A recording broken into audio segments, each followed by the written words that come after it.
Well, good morning, everybody. I think it's time to get started. And I just want to thank you all for choosing to spend your lunch hour here. We're so pleased to be able to join with Capacity Canada this morning and have a session on board governance. So my name is Diane Wiles and I'm the CEO of Leadership Waterloo Region. And the past couple of weeks have been a little bit different for all of us. And moving forward, we've really committed as an organization to offer a free nonprofit leadership series to our community and to those who join us from across Canada, which I would like to welcome everybody here. I know we have Newfoundland, we have Alberta. I'm not sure if anyone's coming from anywhere else, but thank you for joining us today.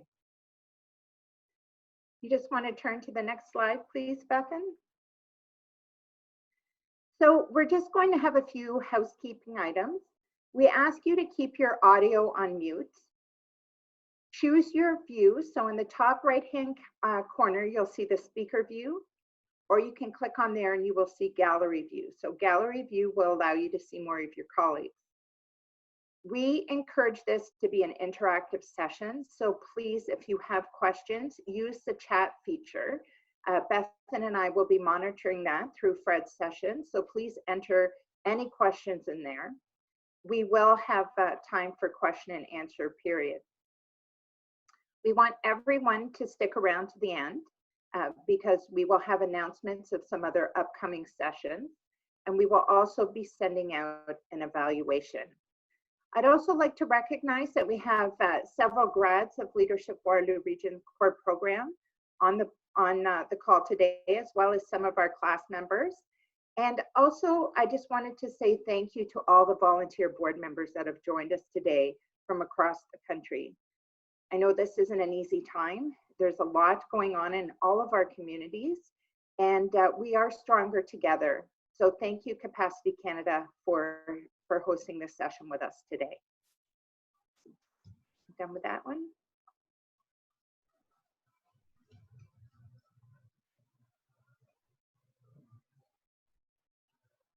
Bethan? Oh, okay. I didn't know whether you had anything else to add. So I'm just going to chat briefly this morning about our virtual convening principles. So Leadership Waterloo Region, like many organizations, had to pivot pretty quickly to be able to continue to provide our programming. So it was important for us to pull together some virtual convening principles to guide how we would approach this unusual situation. There's a lot of detail that goes under each of these 4 principles, and I won't read through them all today, but if anyone is interested in seeing the full document, I'd be happy to share it. Just get a hold of me through the chat and we can make arrangements to send that through. So first off, no one signed up for this, not for sickness, not for social distancing, and not for the additional stress that this situation has brought upon us all. We have not asked for having to facilitate virtually and not for participating at home and dealing with those sorts of stressors and pets and cats and dogs and whatnot, and not for mastering new technologies. Oops. We will remain human-centered. So we're going to prioritize supporting each other as whole human beings. And we're going to prioritize sharing resources and communicating clearly. We can and will continue our mission virtually. So by its nature, Leadership Waterloo Region's programming is about connecting and developing and creating those shared experiences. And those are no longer possible in person, but we commit to creating emotionally engaging virtual spaces. And finally, we will remain flexible and adjust to the situation. So nobody knows where this is going and for how long we will need to adapt. Everyone needs support and understanding in this unprecedented moment. And in this time of crisis, we will lean on strengths-based leadership of trust, compassion, stability, and hope. So now I'm going to turn it back over to Diane to introduce Fred, who is our facilitator for this morning.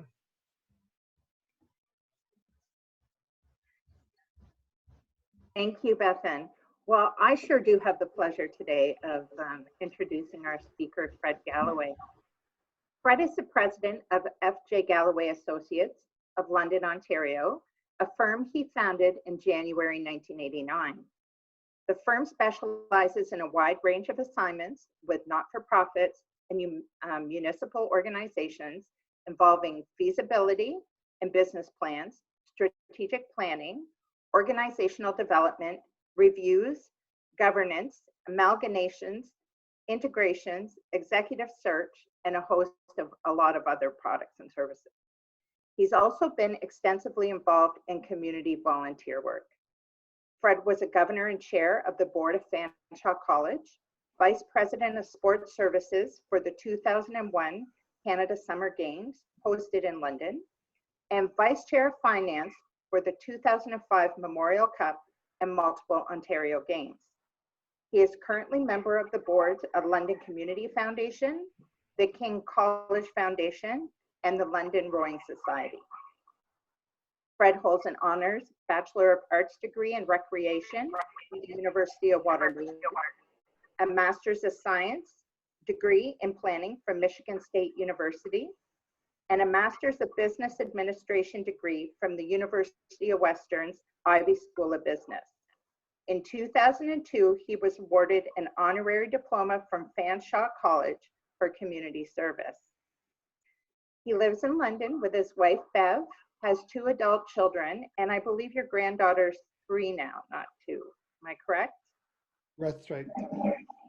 Fred is coming today with a lot of experience. We thought of Fred to do this session as his role at faculty at Capacity Canada. Fred offers sound advice, experience, and always has the best examples. So I won't take up any more of your time. I'll turn it over to Fred. Thank you. Oh, and one other thing, we see a lot of cameras on, which is fantastic. You want to keep your camera on. You agree with something Fred says, or you're engaged, you want to nod your head, give him a little wave of your hand so he knows you're engaged. And that's always great for a facilitator to know that you're listening along. Thank you. Over to you, Fred. Good. Well, thank you very much, Diane. And thank you for everybody taking the time. Obviously, we're in a interesting time, something many of us have never experienced to this magnitude before. And it does raise a lot of questions and interesting points about how does governance occur? What are the practices, the focus, the intensity levels of governance for nonprofits as we go through this for what's going to be somewhere between probably 3 to 6 months for sure at a minimum. Also, many organizations nonprofits are being impacted, and there's speculation now that maybe 10 to 15% of nonprofits will not be able to move forward when this is all over. And of course, governance has a big role in making determinations around that.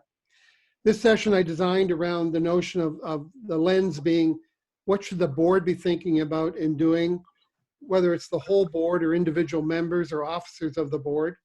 It could also be used for council trustees, but it's really designed around what are the questions the board should be asking, or the things they should be looking at in such an interesting and challenging time that we all find ourselves in. One of the precursors, I think, we have people from BC to Newfoundland on this webinar today. And I just want to make sure that especially those outside of Ontario, you may have to look at your own Corporations Act on some of the points. In Ontario, we do not have yet the Nonprofit Corporations Act, which if you're federally incorporated, you would have that. But many other provinces, I believe Alberta, Quebec, some of the eastern provinces have already approved that. We're very special in Ontario. It was 10 years ago and it was passed, but not yet proclaimed. So I don't know why we were so far behind, but the new Non-Profit Corporations Act is just for nonprofits. So if you're from Ontario, we're still under the guise and under the direction of the Corporations Act. I broke the session into 4 parts. Board oversight and possible changes in roles. Obviously, this is a key perspective. Risk and priorities and focus. This is, again, heightened during times of crisis. And adding value to the community in a crisis. This is an interesting activity or perspective that's starting to emerge as people starting to look at how can we help the community and society maybe outside of our mission and our mandate. And then the final part is the very important part of this will end, And are we ready, and how are we going to move forward, and not going to get ourselves into a kind of a stop and then go type perspective. So next slide, please. So the first series of slides is on oversight and roles, and I just want to spend some time because I'm already seeing in some of the work that I'm doing different behaviors of boards during this crisis, everything from withdrawing and just letting the ED or CEO take on to the board thinking they have to step in and take over. What we have to remember is first principles in law and practice and good governance.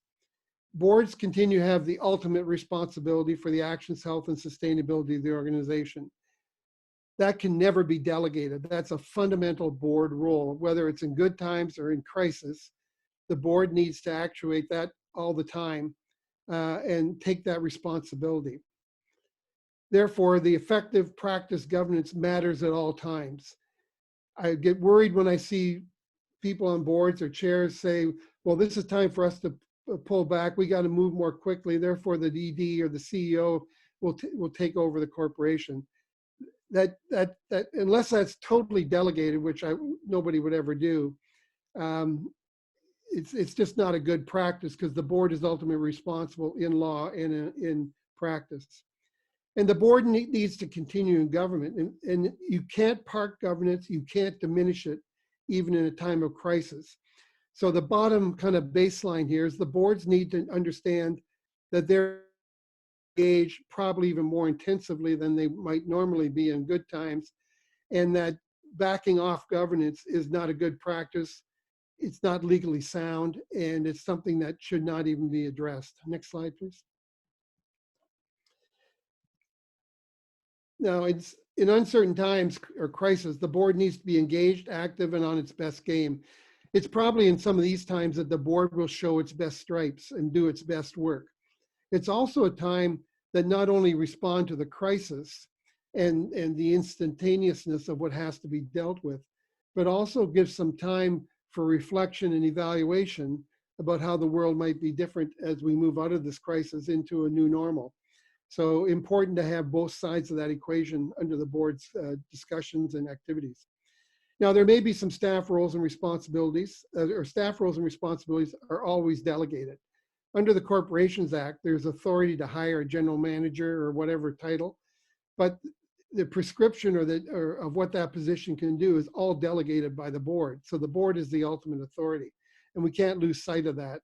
And I'll give some little examples where I'm on a board right now where we want to do a pandemic response, and we've got 300,000. Someone else has donated 300,000. Another 300 has been donated. So we're going to have about $1.5 million by the time we're done. But the staff took off on this and developed a fund and other practice without board approval. And we had to rein that in, because that was not a delegated authority to go off and expand those types of funds, and within the context of what was credible and accountable in terms of the application of those funds.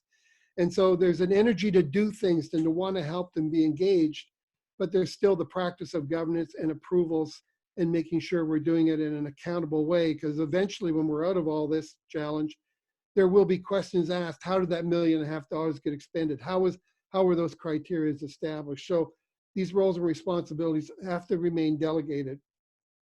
And the board could delegate additional temporary authorities, and that may be very important in terms of achieving timeliness in this type, but it should be delegated through formal motions. It should be fairly described and prescriptive. It should not be a carte blanche to do anything that the senior leadership want to do, because the accountability still remain the same. The risks will be heightened if too much is delegated, and you don't want to park the board. The intent is not to park the board, but to respond and have an effective solution or offerings to the community, clients, or whoever we're engaging with. Next slide, please. The development, approval, and monitoring of short-term sustainability plans probably needs to be week to week, month to month, engaging in the board. The board needs probably increased communications on what's happening. If you're working at home, what does that mean? The board has to understand that. If it's a major initiative, then that needs to be addressed and approved. And there has to be monitoring of the effectiveness of these initiatives, just like that large fund, $1.5 million fund, a response fund. It just can't be throwing money at the wall. There has to be a framework, there has to be decisions, they have to be validated, because there will be an accountability down the road. So there needs to be probably week to week, month to month coordination, communications, engagement with the board to move these along effectively. And one other board that I'm on, it's every couple days we get updates, and that's very important. So the board's informed. If they have questions, they can respond and ask those questions. As the board I described previously, a couple of us are very concerned about how that came forward from the CEO, and we asked questions and we were able to get a process in place. The other part of the development approval monitoring is, are we starting to plan on our exit strategies? When we're out of this, are we starting to do some thinking in parallel? And we'll talk about that in the fourth segment. If staff, you may be in a smaller agency, or you may not have all the capacities that you needed, skill sets, the board can be a resource to step in and take on some of the roles, especially in smaller organizations that may not have depth in marketing or risk management or some other key areas. So the board could take on some operational roles, again, on a temporary basis, again, being honest and true to the governance model that you're practicing. But the board can add value where the capacities are not there in whole or in part within the organization. And it's a pretty key resource. It's right there at your fingertips. And CEOs and EDs, senior managers, should be capitalizing where it makes sense and can be utilized effectively. So use all the skills and capacities of the board. There's probably a range of skills and capacities, and they become available to you. And the board and the senior team need to work as a team more than ever, but the board always have approval requirements unless they have been delegated. So there can be no usurping of board approvals unless there's been delegated authority. Delegated authorities through a motion and of the board that delegates that. It's in the minutes, it's got its context, what prescriptions, frameworks, whatever context is important to that. Again, carte blanche is not a good practice. That's carte blanche to me is like signing blank checks because you don't want to come into the office and sign them periodically. And we've all seen in organizations where that's happened, where hundreds of thousands of dollars can go missing. Next slide, please. Remaining nimble, flexible, and innovative is really important, and using digital meeting tools and email approvals. Now, I'm going to stop here for a minute because a number of the pre-session questions related to these types of strategies. So one person has asked, what type of meeting tools are available? Well, Zoom, obviously, but be careful. You got to manage Zoom. You may have read that Taiwan and Canada federal governments are not allowing Zoom to be utilized because of some of the behavioral and security issues. There's Skype. Google has a package. So there's a number of packages, and we should feel free to use these. However, one of the constraints, and 3 or 4 of you asked me, well, what happens if our bylaw doesn't permit this? So there's probably 3 types of bylaws.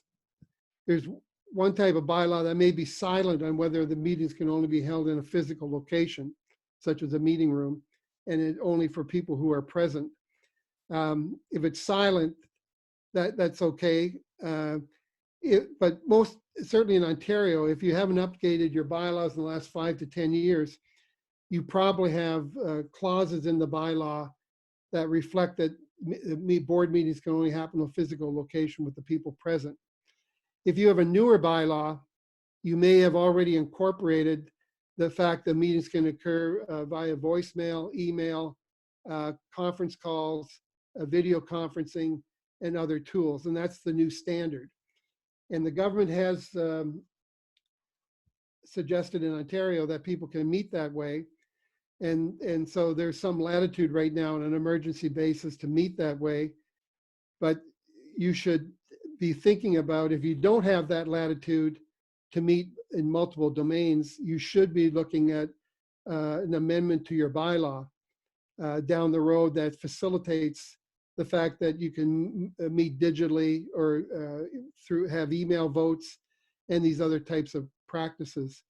What's also important, though, is that you have governance policies that frame email voting and frame the use of these types of activities. And so other types of activities. So it's important that your governance policies start to be developed to facilitate this. So in the short term, the government's kind of given the okay in Ontario. Therefore, you can practice that.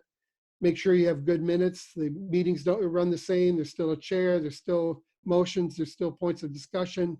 Everything still holds, just done in video, but you need some new practices around muting mics, using the chat function to put questions to the chair, or identifying that you wish to speak to a motion or a discussion point. So lots of things can happen here, but this is one thing I think will come out of this COVID-19, is that a lot of the bylaws will be amended to facilitate what is common practice in a lot of agencies. Now remember too, that in a bylaw change, the members need to generally approve it by a 2/3 majority. So you just can't amend your bylaw. If you're in the model where you have a membership pool, then you have to call a special members meeting or at the next annual general meeting and make those bylaw changes. If you're in the model where the board of the members of the board, you just have to call a quick special members meeting, meet the timelines, which are usually 10 to 15 days, and then enact the bylaw amendment, and you don't need the broader member approval. So there's, depending on what model you're under, most nonprofits today are gravitating towards the board of the members of the board. It's a more efficient, easy approach. And however, there are certain sectors of the nonprofit that work well off a membership pool. Community livings is one example that often has strong membership pools. So it's something you need to really think through and understand if you're going to change your bylaw, your membership and board modeling. The other thing is that you need to ensure accurate data and analysis. The data out there is all over the place. A lot of the media uses a lot of hype. There's a lot of people trying stuff. You probably all heard about the 500 people in Iran that thought that mercury was going to be a solution and ate it because they read it in some media thing, and they all died. There's a lot of crazy stuff out there. There's a lot of sheer speculation. There's a lot of people who think they're experts who are making a lot of projections, but nobody knows right now when this is going to end, when we get back to regular life, how long it's going to take. We heard for the first time yesterday from the Prime Minister, it's going to be a phased starting back. It's not going to be just snap your fingers. We're hearing projections it could be 18 months to 2 years before things are totally back to normal. So a lot of uncertainty. So we got to be really sure that we use accurate data and not get caught up on kind of the headline of the day, which is tantalizing, but is not the way to plan, monitor, and facilitate action. The one thing that good boards should have in place by now, or should be in the process of doing, is starting to develop their scenarios B, C, D, and E.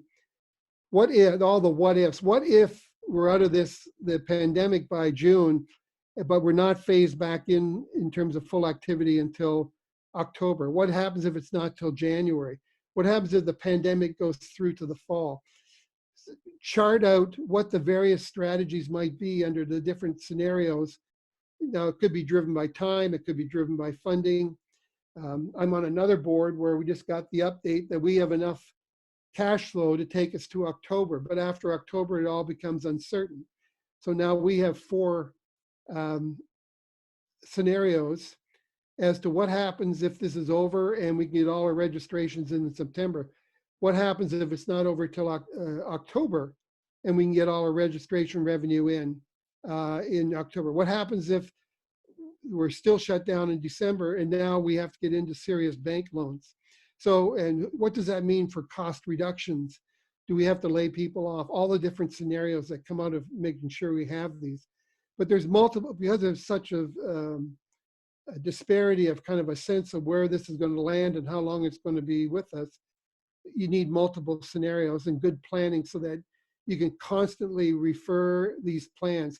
It's a little bit like the modeling for the pandemic, where every few days now, the modeling is updated and we're getting different numbers in terms of number of cases, et cetera, because new information is coming forward, new things are happening. When the curve starts to bend, we can get new models. So you got to think of it maybe in those terms. There needs to be daily or weekly communication between the board, the senior staff, and vice versa. This is a time for a lot of communication. One of the tools a lot of nonprofits have used, you've probably used them yourselves, is that you're sending out a lot of information and what we call now guidance from health authorities or government to our stakeholders, to our clients, to our staff, to our funders, our donors, and show them that we're engaged, provide them with sound guidance information, staying connected with them through the course, because being connected with all your stakeholders is an important critical activity so that people don't feel abandoned or you're not doing anything or you're not having any value or you're just sitting back. Pretty important to communicate at multiple levels using different formats, whether it's digital, emails, or other types of processes. The other thing is that the board lens here needs to be constantly around assess, assess, assess. Things change quickly. They change daily, every few days, weekly. The board needs to be in a position to assess, and the senior staff need to give comfort to the board that they are assessing and the actions and the recommendations they're taking are modeling after the best information we got, that all the accountability and risk parameters are being taken care of, that we know where our cash reserves are and cash flow is, all these types of things. Monthly assessments just doesn't cut it right now. It needs to be fairly regular assessments because the board needs comfort, because the board is ultimately responsible for the well-being, the health, and the sustainability of the organization. And they need information, assessments, analysis to help them in that their monitoring and their discussions and ultimately any actions that they take. Next slide, please. The next second category is around risk and focus. So there's a lot of different types of risks now, some really heightened risks that need to be really considered. For the board, the lens really, one of the big ones is the preservation and use of organizational assets. Are we working on the well-being and relationships with our clients? If you're in a social service or counseling area, are we reaching out to those clients? Are we trying to give them comfort? Are we trying to offer them digital type of connections to continue to help them? This is very important because clients are our basis of our work. We're all basically in a human services sector, and staying connected, keeping those relationships, sustaining them, enhancing them, intensifying them are all pretty important. So what are we doing in that area to preserve that asset, which is our people, which is our clients? The second is our human resources, our volunteers and our staff. Where are we with them? You've seen some examples recently with Air Canada and WestJet calling their staff back now because they can use the government financing, but they're still going to pay 25%. But they want to keep their people trained. They want to keep them engaged. There are lots of other organizations, education being one area, where a lot of them are remaining on the payroll. But are we protecting them? If you're in the health or where you have client contact or community contact, do they have the PPE that they need to fulfill those positions? Are we protecting them? Are we creating value amongst our staff and volunteers? One of the concerns a number of people have cited is that if we have cut loose our volunteers, will they come back or will they not be interested in volunteering anymore because they haven't been around for a while? Will they have lost contact?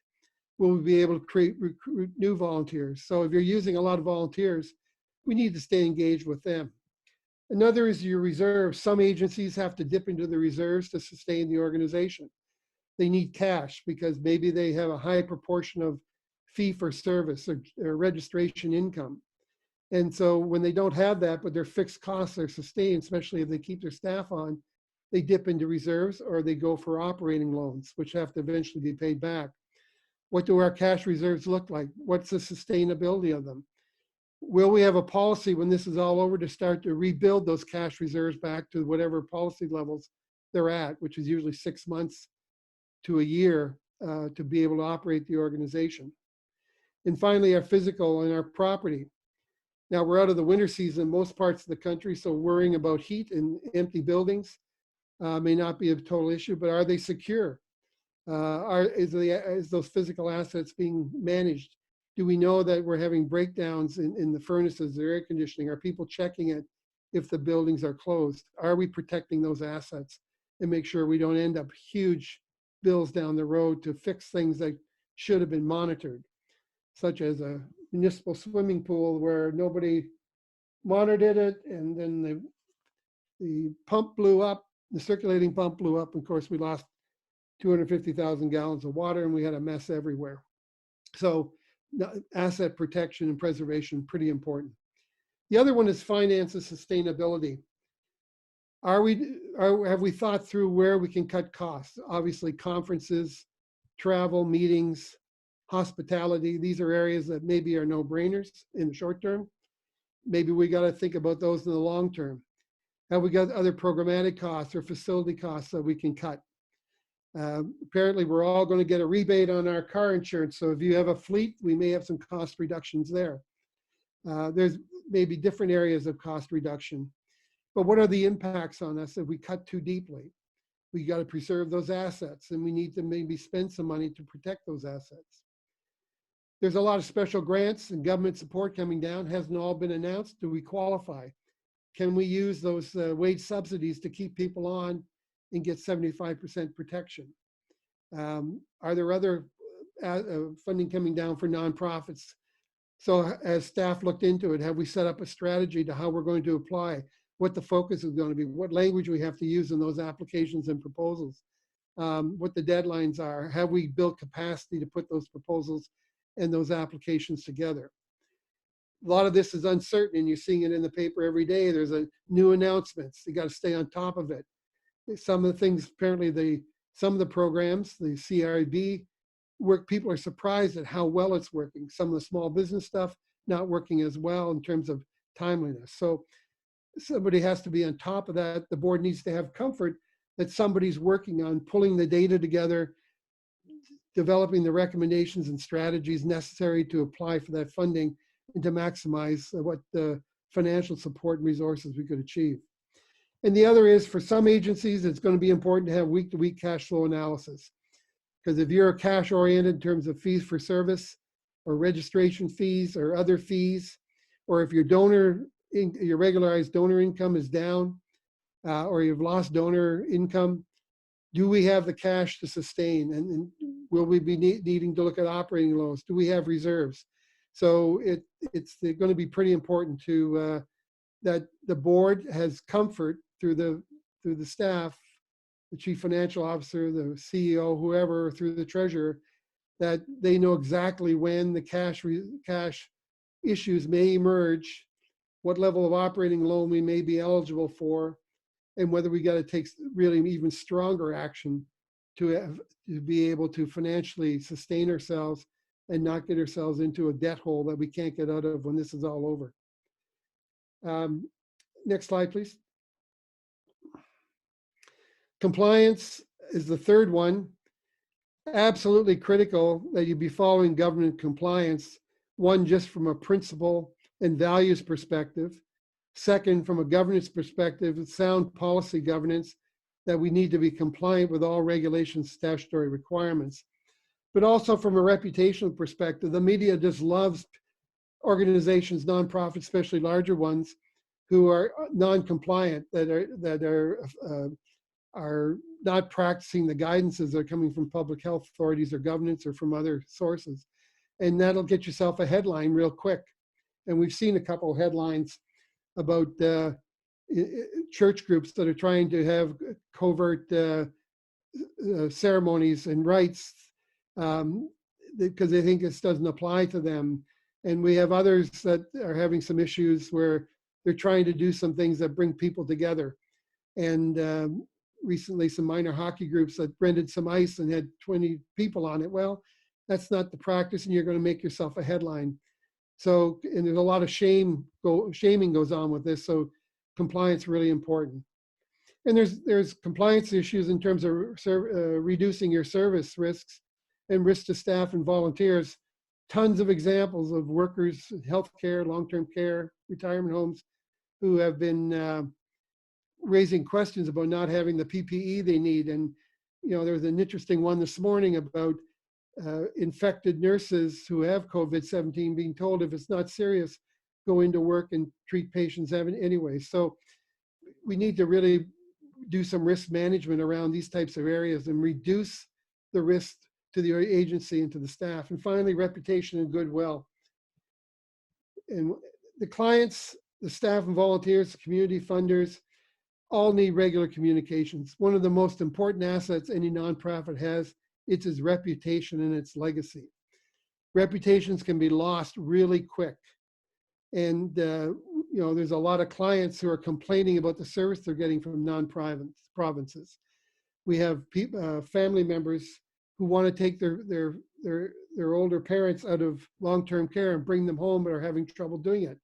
And those homes are getting named. There's other examples that we're seeing where people are being named because the clients aren't happy with the response. It's not that they're going to be happy with every response. If you don't have the resources, you don't have them. But do we have the mitigating strategies? Do we have the communication messages to try to make sure that we're risk managing those types of reputational risks? That we don't lose staff and volunteers and we have that capacity when they come back. That the community see value in us and we don't lose our value in the community. That funders, whether donors or government or others, are happy with what we've done and we don't lose our reputational relationships with them. And all this takes regular communications and achieving some visibility. Next slide, please. The third category is value to the community. This is a really interesting one. This is where innovation, flexibility, action start to take hold. Is it possible to temporarily suspend your mission in whole or in part and revise it to respond to changing times and crises? Are there some things that we can do that we can bring value to the community? So we see Ford Motor stopping its lines and making masks. We see a lot of nonprofits now forming social circles and doing these third tier masks or masks for people who are not in non-health roles. We're seeing a lot of small organizations trying to build ventilators. We're seeing, and none of these are in their missions. None of these is what their normal business practice are.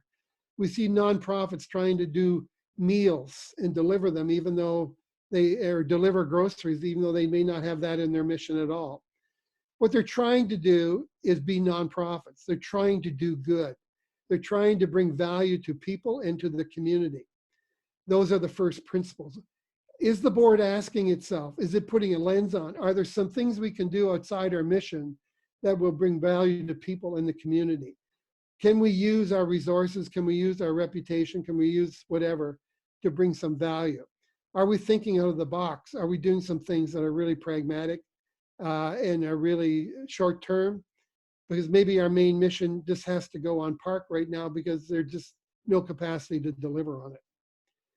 So we need to ask, where can we add value directly or through leveraging? Do we have facilities and equipment? Do we have spaces where we can store stuff for people? Or we can do some type of emergency. So the Western Fair here in London has opened up its main building and it's become the emergency hospital for London hospital services.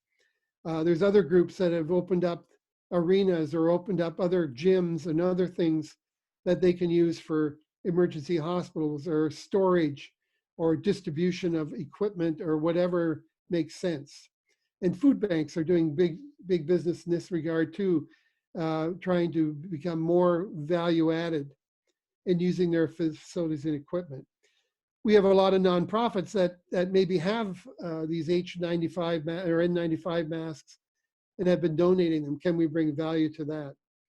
Do we have communication and technology capacities? Can we offer those to organizations that need support and help? Do we have staff and volunteers that have skill sets, that have connections, that can leverage certain things? Do we have materials and supplies in our inventory that we could give to hospitals, long-term care centers? A lot of long-term care centers have been asking for puzzles and crosswords and other things to keep the residents busy? Do we have those types of resources? And do we have partnerships and connections that we can leverage?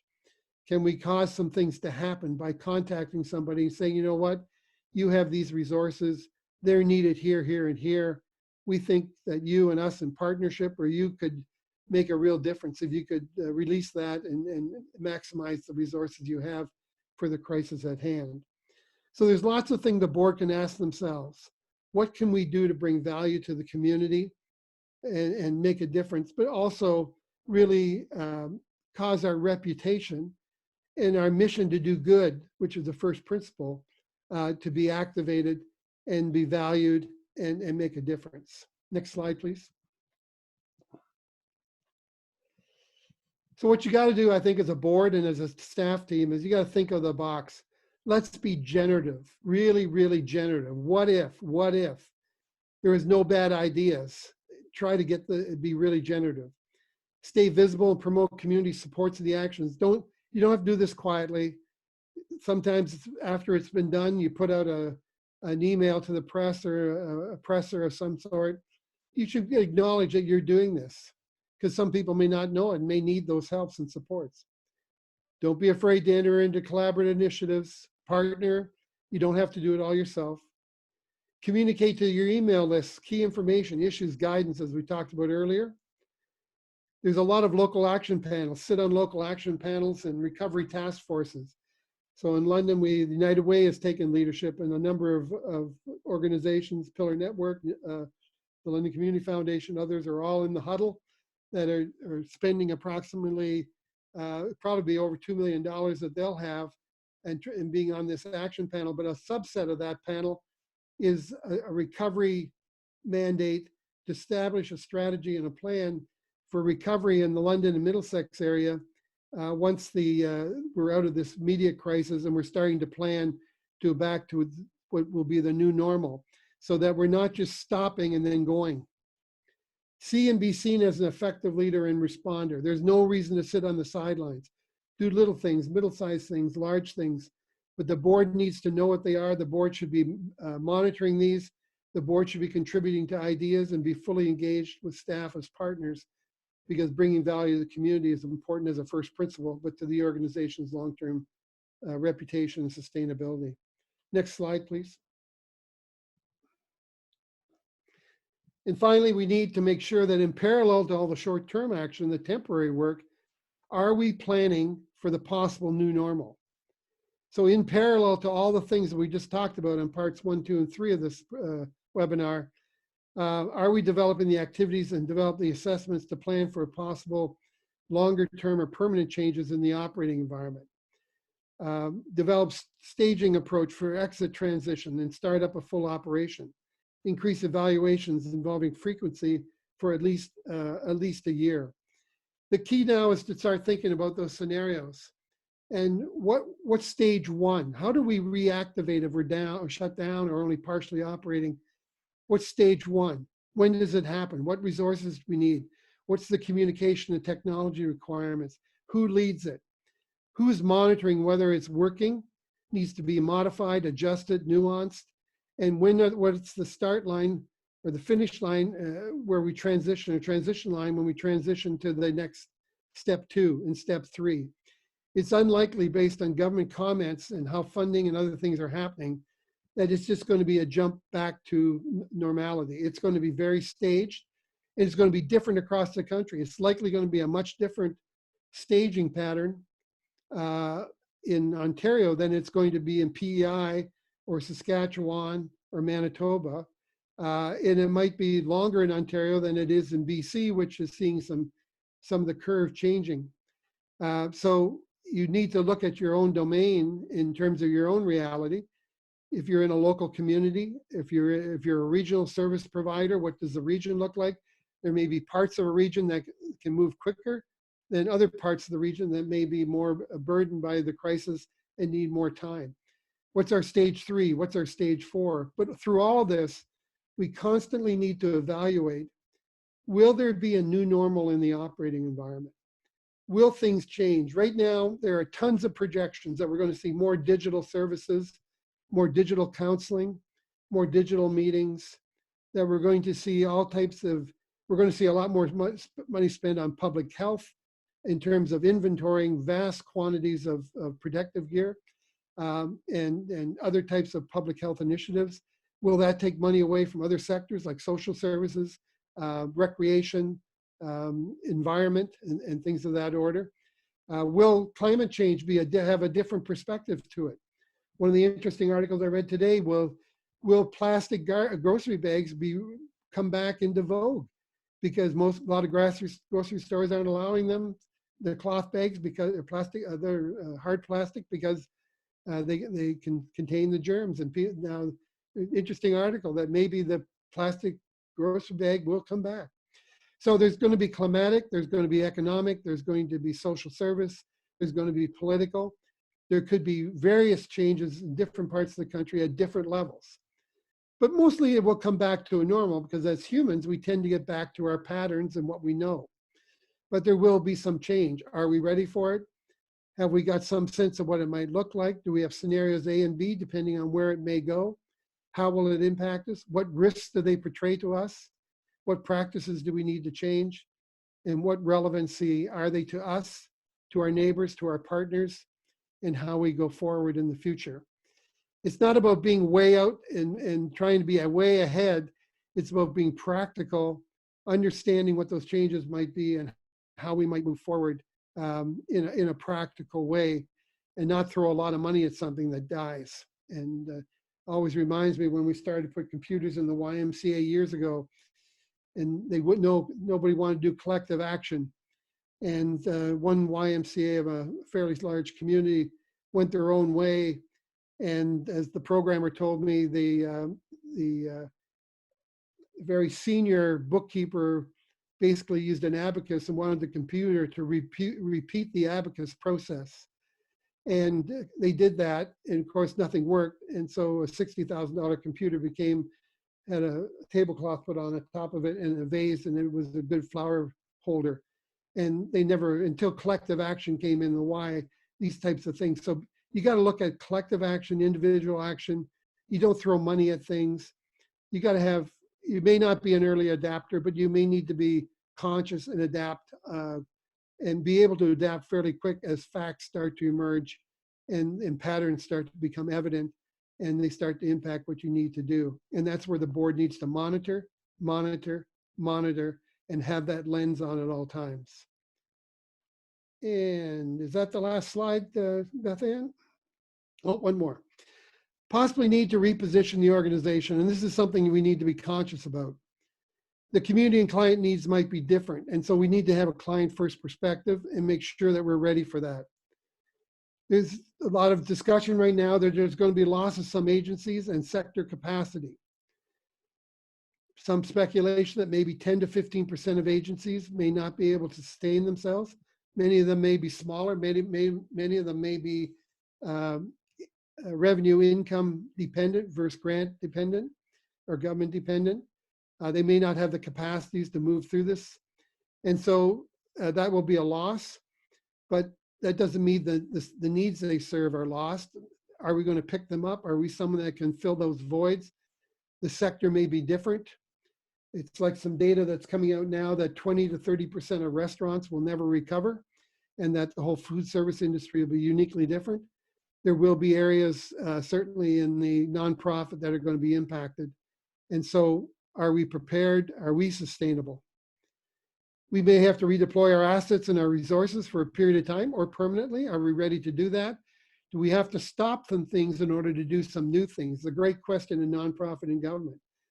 Trying to stop things is hard. They have legacy. They have some people that need it. There's a lot of people vested in them, but we may need to stop some things in order to do new things to balance our resources. Our communication processes may need to change. They may be much more digital, but we got to remember that the legacy and the boomer generation, parts of the boomer generation still read paper, which is unique, but a lot of them maybe have made the migration. We're going to have to balance the corporate workload.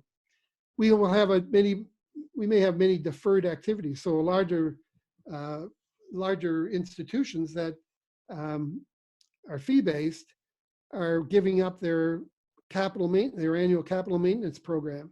Well, that becomes deferred capital maintenance. And there could be nonprofits that are in the same situation where they're giving up their deferred capital maintenance and rolling it over to the operating budget. So we may have some deferred income. We may have some things that we have to do to our technology to revamp it, reset it, realign it, repurpose it. There could be other services that we have to change. So we have things that we have to defer. We have to do our existing services, and we may have to offer new supports. We got 3 envelopes or 3 barrels of pails of activities. The board needs to give consideration to what's deferred as a priority and what needs to be invested in to bring forward. What are we going to sustain that we currently do? And are there some new things that we need to do right out of the block because things have changed? And we got to balance it. We only have so much human resource, capital resource, financial resources, asset resources. So the board has a real issue and a real challenge here to find that balance. Don't defer everything.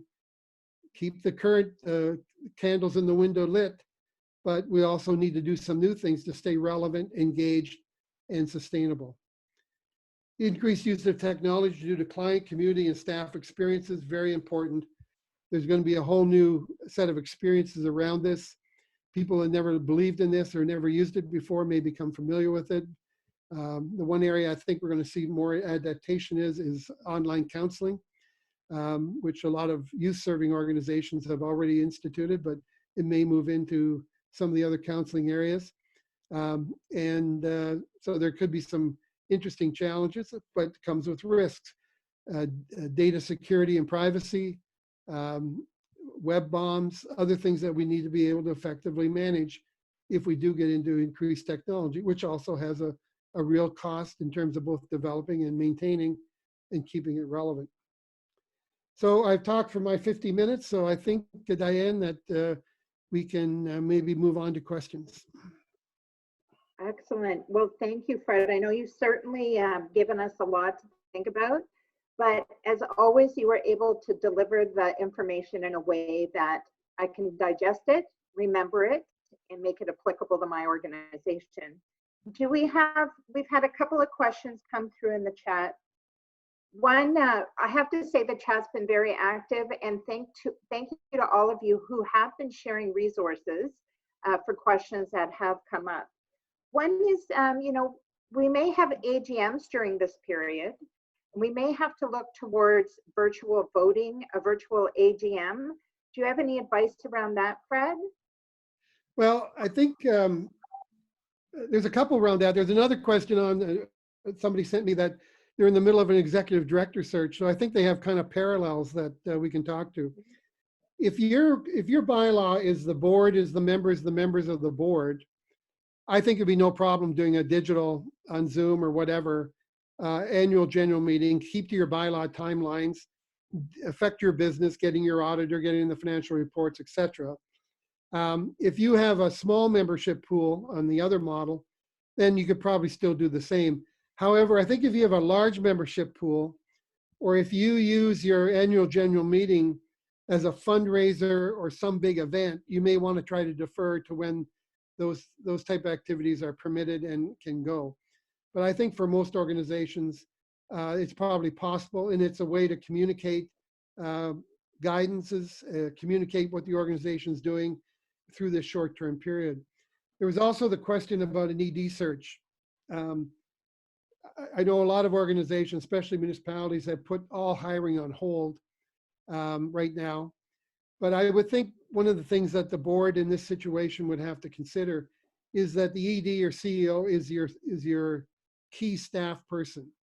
The longer you wait, the longer it's going to take to have that permanently placed person. Now, if you have a really strong number 2, the urgency to get that person is not as probably great. But if you're a smaller agency that the ED or CEO plays a much broader role, I would try to activate that process. I know some people have been doing interviews on Zoom or on Skype. You don't get that kind of face-to-face meeting, but if it's really urgent and critical and it's a risk not to have that leadership, I would try to get that process going. And I think even if you can't get to the final decision, you can still do the reference checks. You can still do the some of the interviewing and police checks and some of these other things in the interim and before maybe you have a final interview. Excellent. Do we have any additional questions at this time? Okay, I have one here from Devin Craner. He asks, how might you strike a balance between asking the management team to scenario plan beyond 3 to 12 months while supporting them to respond to immediate, much more pressing matters and challenges that are taking up significant bandwidth? Right. How do we make longer term scenario planning streamlined and efficient? Right. So I think it's a really good question, because if you're still operating, your staff probably are really focused on services, on sustainability, on asset management, risk management, et cetera. So this is another layer of work or activity or tasking that needs to be undertaken. Depending on the nature of the organization, its size, I would say small and medium-sized nonprofits, there's no reason why a task force of board members and staff could do this together and use the skills and talents of the board and the skills and talents of the management and work on developing the plans for board consideration. If you're a really large organization like a hospital or a children's aid society or something, it may need that you need to put a task force together. Maybe they can't do 4 scenarios. Maybe you start working on most likely scenarios and then maybe working over time, moving it out. But there's got to be balance. It's a thing that's going to be important. It's a task that's going to be important down the road. If we thought at one time that we'd be out of this in April, then May. Now most organizations are moving things off to June. There's lots of talk now. Nothing will be normal or back to anything until October. So the question of timeliness against balancing with whatever you're doing now. So I think you got to figure out what is your core tasks you're doing now that have to be done in your normal operations and management, and what can be reduced, and can we build some capacity, work with the board in a task force, even bring some outside experts in if necessary as volunteers or committee people or paid consultants. But that may not be necessary. But I think there's a way of balancing that, and you can't take your eye off the ball, and that's important. You can't do something that increases risk and creates a problem by trying to do too much planning. So it is a balanced activity. Thank you, Fred. Paul Rabb from Leadership Waterloo Region is asking, in terms of planning contingencies, how do you do that effectively without the board getting its fingers into operations rather than just its nose? Okay, great question. Because every governance session you ever got to is nose in, hands out, right? That whole idea of the line between management and governance. Well, this is a crisis. And the level of crisis in your organization will dictate what is going to happen here. If your organization is in a huge crisis, cash flow, capacity to pay bills, loss of staff, a lot of risks starting to emerge, a lot of bad press, reputational risk, then the board's going to have to intervene and take a more active role and try to help to stabilize that, but work in partnership with staff. We may unfortunately have staff that just can't manage a crisis. You got to acknowledge that that's a possibility. We all bring different skill sets. People like me are great at looking ahead and planning for the future, but we probably are no good at when the water's starting to get around our knees and hitting our waist, right? So when the alligators start biting. So you got to look at what your capabilities are. So I think the board has to make that assessment. If the board feels, and this is a board determination, that the agency is at risk in terms of its health, well-being, and sustainability, then the board has to develop a plan of either guiding management on its plans and monitoring them, or engaging with them in a partnership, or potentially in a real crisis situation, taking over. So I was on a group 2 years ago where we had a major crisis in our leadership, and the board was just at the verge of passing a motion to intervene and take over the leadership of the organization. We were able to work it out and not have to do that. So the board has that ultimate responsibility. The board cannot delegate the responsibility for the health, well-being, and sustainability of the organization. And so it has to make you, do we have capacity and skill sets? How emergent is this crisis? Do we need to share capacity or do we need to intervene? And that's a board discussion, tough one, but it's got to be done. Don McDermott asks, any thoughts on the organizational liability if healthcare staff are loaned to critical care agencies?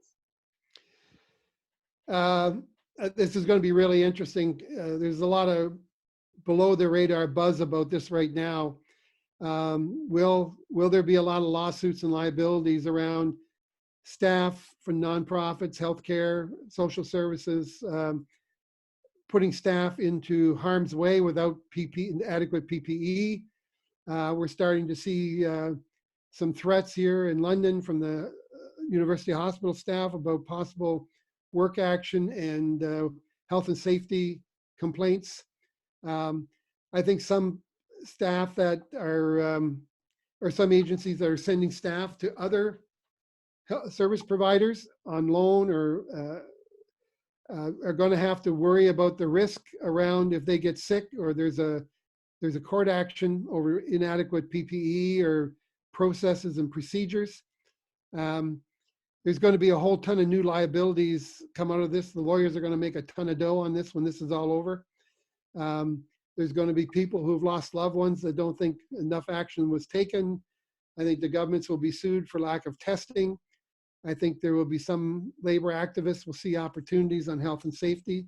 So I think the organization has to, if their workers are going off, I would make sure that they're doing it voluntary on their own dime and not necessarily at the determination or direction of their home organization. There is a risk. You want to do good, but you got to protect yourself. I'll just have one final look here at the chat. Fred, the comments so much. I can't wait for you to read the chat. The information you delivered today was so relevant. I know we're looking at, cash flow weekly. When you say you need a B, C, D, and E plan, that's something I'm sure we will all take away. And the collaborative model, looking at, I can't think of anyone more collaborative in our community than Capacity Canada, which you'll see if you go on the website and look at all the resources that are there for your organization. Fred, I just want to say thank you for your time. And the information is not only timely, but it's priceless. And getting these people to think about what's coming up next, this isn't just a 2 to 3 month plan. This is a new normal we have to face, and I want to thank you for that advice. I just want to go back to the Manulife, here we go, Board Governance Boot Camp that's coming up November 5th, 6th, and 7th with Capacity Canada. I know many of you on the line have been to this, but if you haven't, I highly recommend it for your organization. We went through a great time of transition at Leadership Waterloo Region, and being able to attend 2 years in a row with our board has been transformational. So I highly recommend this organization and this particular activity. If we could go to the next slide. I know we have all the links that are on chat will be shared. We also had some conversation in the chat room. People are really looking for what does this wage subsidy mean, what small business loans are available. Next Friday, we have KPMG. So we have their 2 lawyers and their tax office coming. We have 2 folks from Calgary, 1 from Ottawa, and 1 local person from Waterloo heading it up to talk about all this. What does this mean for not-for-profits? We can ask all of our questions, and when you register, you'll have the opportunity. So far in this series, we've had Jim Clemmer addressing Leading Through Crisis. Jim Moss from Plasticity came in and did a mental health talk with us. We've also done some asset-based collaboration. Of course, today, Fred's session, and then moving on to KPMG. So we're offering 2 sessions a week. Next week is a little bit of an anomaly because of the Easter Monday, but we are taking the information you're giving us and saying, this is what we need. This is what not-for-profits need at this time. And we're trying to plan the programming around this free nonprofit series. We're also looking for a Slack channel that we're building. So we're building a not-for-profit Slack channel where people can join. We'll have everything from fundraising, government relations, what's the latest and greatest. Everybody can contribute to that if you join the channel, and you will be given information with your follow-up from this session. Is there anything else today for the good of the session? Let's quickly check the chat again. It's Penelope Rowe. Can you hear me? Yes, Penelope. I've asked a question a couple of times in the chat room, but perhaps the questions were missed. I'm wondering, Fred, how you feel about any of us cribbing your slides and using them for local presentations. Well, I think we're going to give some guidance on that. I think Capacity Canada and Leadership Waterloo, we're going to be meeting on how we can distribute this and use it. I think the ideas are all there. They're nothing kind of proprietary. So certainly the ideas are worth using if you see some value for them. Okay, well, I'll take your ideas and reframe the slides. Okay. Excellent. Thank you. Thank you, Penelope. I apologize if we overlooked that question. It's okay. Hi. Thank you. Hi, this is Jane. Can you hear me? Yes, Jane? Yeah, I posted something to the chat. A quick question around change of board roles. So our board would typically have its annual general meeting in the fall, but this crisis has resulted in, okay, so right now I will say I'm the president-elect, but my training or normal interactions for becoming president have been disrupted by this crisis. Have there been thoughts around restructuring the board or potentially deferring the change of board roles in this situation? Because right now our bylaws say the president and all the board members change on a certain schedule. So are you referring to like officers, president, vice president, treasurer, secretary? Yeah, so the treasurer, so we usually have a change of roles every 2 years for most of the board positions. Right. And your AGM is in the fall? Is in September, yes. Yeah. Stability is always, in my mind, one of the important things during a crisis. Yeah. And if you don't have to change the roles, I wouldn't change them until your next annual general meeting, because the new president will have a new mandate, because we'll be out of this primarily, and you'll be moving in a different direction. I would try to put my energy, unless there's some compelling reason for changing the roles right now, I would probably sustain them to the annual general meeting and not put another task on the board's plate right now and getting people up to speed in their new roles. Right. I was actually contemplating, is it possible to defer changing of roles, given that for many of us, what we would currently be preparing for has been stalled. So our focus is very different. Yeah, I see what you're getting at. Okay. Yeah. So you're talking about past October. So what Yeah. I would do, depending on what your bylaw says, Yeah.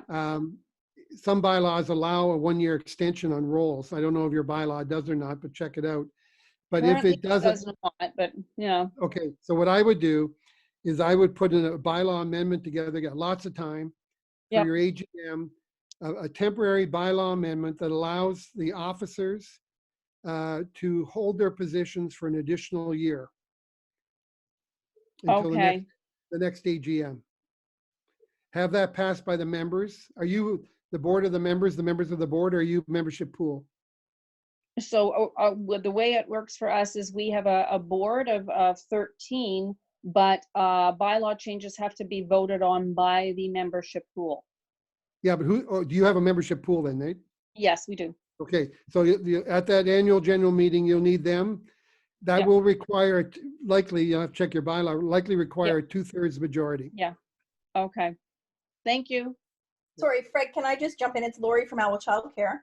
Unless their bylaws specify something to the contrary, if the officers are appointed by the board itself, does the board not have the right to simply reappoint them for an additional year? So I took it that your bylaw is what controls the officer positions. Is that correct, Jane? Currently, the board members are appointed by the board, but voted into their positions by the membership or confirmed. And the bylaws state that each officer holds a position for a set period of time. So that's the bylaw. Like a lot of bylaws allow the, as what just was indicated, a lot of bylaws allow the board to appoint the officers. But if your bylaw says the members do, then you have to go through the member amendment. Yeah, yeah. In fact, well, they're appointed by the board, but they're confirmed by the membership. Well, even with a confirmation means the board has, members have the ultimate approval.